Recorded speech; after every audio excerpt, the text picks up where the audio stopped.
So James Michael, how are you doing, man? How is it? How is it out there in Japan? It's different. If you've never been, uh, man, definitely very beautiful country, very great culture that I have Hmm. thoroughly enjoyed getting to know. Obviously, with the virus, it's not the true experience of what it's probably like or was like to live here and play basketball here. But it's been a great opportunity for not only myself, but my family, in the midst of this pandemic to have a place where we can call home and feel comfortable. And I really just enjoyed being here. We're right outside Tokyo, which is really awesome. Right. Um, Not like out in the middle of nowhere. We're like right outside of Tokyo, which is, one of the greatest cities in the world. So it's been super cool to get to explore there. But we love it, man. We really love it here. Yeah. I'm kind of I'm kind of living through you vicariously because I always wanted to go to Tokyo, and then having you and Jawad there, to a certain extent, I'd be like, man, I wish I could shake, if I could shake away, I can get out there and have some good guys to show me around and things like that. But you have a background that was similar to myself, of playing in the NBA, and then have an opportunity to play abroad.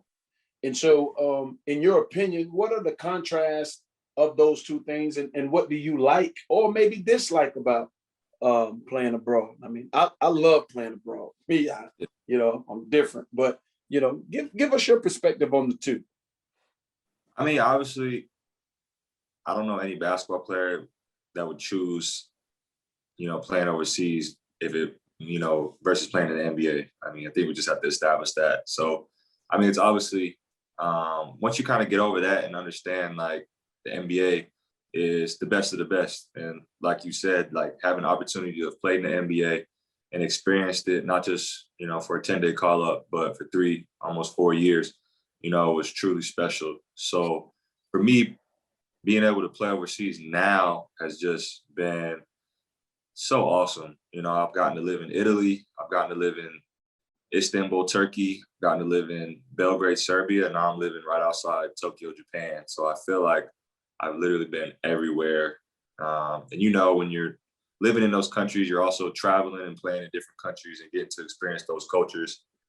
I think it's just, I think it just suits me, just being able to travel, experience different cultures, see different parts of the world. My family has absolutely loved it. It's tough, obviously, that goes without saying, especially Japan, the time Right. difference, brutal compared to Europe. But, you just kind of embrace it.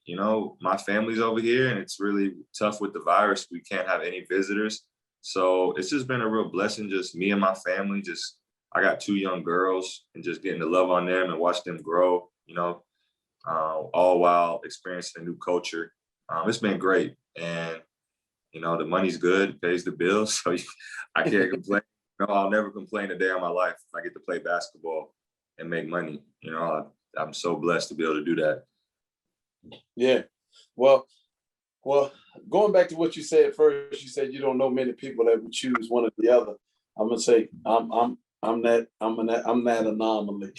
All right. Okay. Yeah, But I'm you that got anomaly. really good places though. So it's not Huh? like you got to play in some really nice places though. I mean, I played in Russia first in Kazan, which I Right. really liked. Yeah.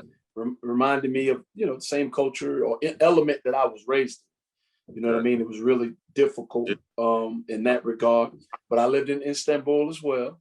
Yes. Um, did Istanbul, which is nice, and then being in Spain was really nice as well. But like I think the best thing for someone like us is being able to get out of the environment that we've always been in and learn, and it challenges you mentally. You know what I mean? It keeps you on your toes, and you know It does. Yeah.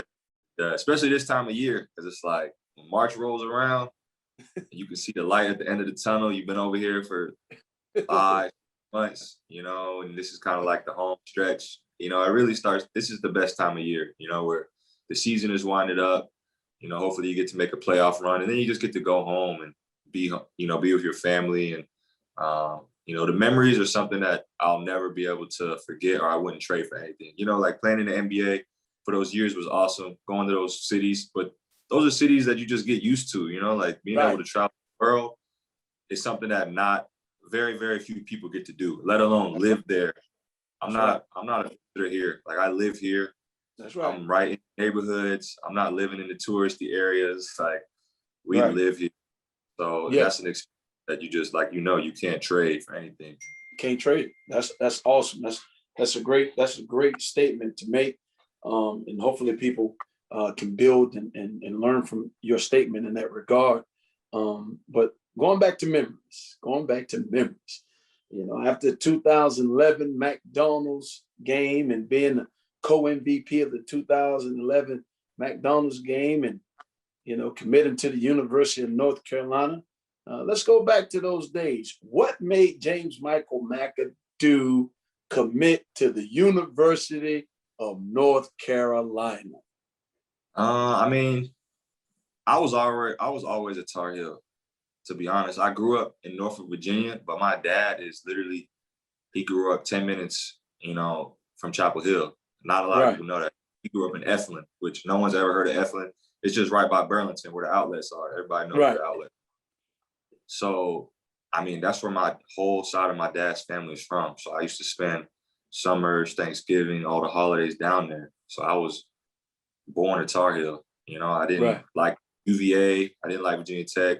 My dad went to ODU, but I mean, I definitely didn't like ODU, So I guess just growing up, they were always my team and they were my family's team. So when I started the recruiting process, I wanted to be fair, I wanted to be thorough, but, I used to always remember people used to always give me a hard time. Like, why are you even wasting your time? Like, you're going to commit to UNC Chapel Hill. And, I guess I didn't really want to come out and say it like, you're right. But at the time, I definitely wanted to make sure I was making the right decision for myself. But, I think so many things went into making that decision. But the biggest thing was just having the opportunity to play at my dream school, play for the team that I had watched growing up, and fell in love with the game, watching so many of the greats that have come through Carolina and gone on to do so many great things in the pros.